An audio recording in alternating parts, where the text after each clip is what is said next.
Hey guys, welcome back to Fracture Ministries, where we fracture the chains and live through Christ.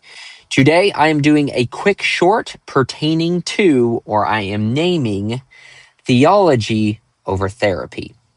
Now, it is pertaining to some of our awareness series on relational, societal, and our Christ-like awareness series.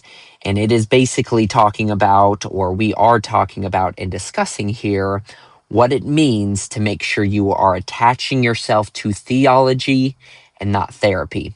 We live in a therapy culture and in a counseling culture that, let's face it, the reason and the meaning and the validity behind therapy and counseling is to usually validate feelings. Now, this can be within ourselves, within our identities.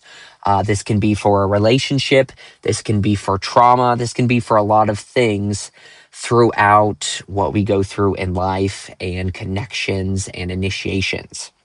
Now, the Bible warns us under several circumstances that, for one, we're not supposed to live by feelings, and for two, that we actually know that our feelings and our emotions can be deceitful. So in Jeremiah 17:9, it states, "The heart is deceitful above all things and desperately sick. Who can understand it?"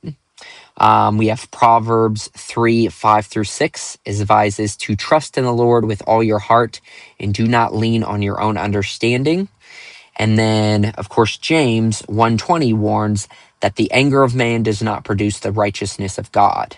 So, within this, turn to theology and not to therapy. This is something that we as believers and followers in Christ need to make known more and more amongst ourselves and those around, because it's still something that seems to have a convolution and something that people still feel like they can be validated, and the need to go to therapy and to counseling for themselves, for their relationships, for their marriages, and that is something they need to do.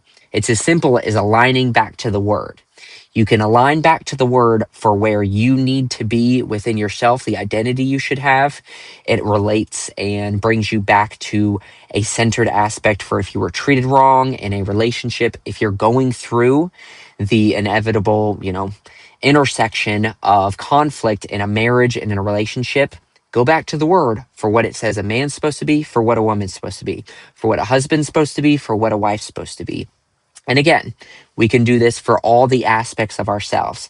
So again, return to theology and stay away from therapy.